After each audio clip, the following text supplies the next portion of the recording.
অবশেষে আরফান নিশুর দাগি সিনেমার পর নতুন আর একটা কাজ আসতে যেতেছে হইচই। তো ওই বিষয়টা নিয়ে কিন্তু এখন কথা বলবো। হ্যালো বাবুরা, this Rajib, welcome to another brand new video.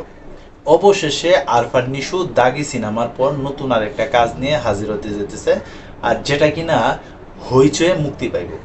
তো এই যে ওয়েব সিরিজটার পরিচালক হচ্ছে বিকি জাহেদ। বিকি জাহেদকে কিন্তু আপনাদের চিনার কথা, কারণ তার তার আগেও কিন্তু বিকি জাহেদের একটা ওয়েব ফিল্ম কিন্তু রিলিজ পাইছিল, ওইটা কিন্তু তেমন ভালো ব্যবসা করতে পারে নাই, যার নাম ছিল একটি খোলা জানালা।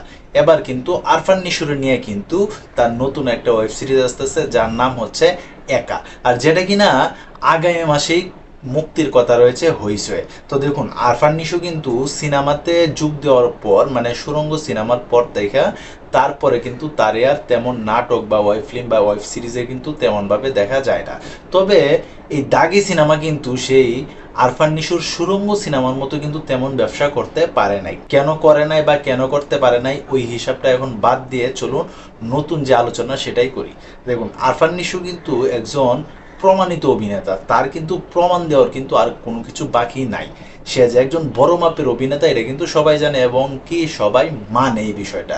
তবে আরফান নিশুর কিছু কিছু কথার ধরনের কারণে তার কিন্তু অনেক ভক্তই কিন্তু কমে গেছে, যারা কিনা প্রিয়তমা সিনেমা যখন মুক্তি পাইছিল শাকিব খানের, তখন যে বাজে মন্তব্যগুলো আরফান নিশুর ছিল, তারপরে কিন্তু একটা শ্রেণীর দর্শক তার কাছ থেকে কিন্তু মুখ ফিরিয়ে নিয়েছিল।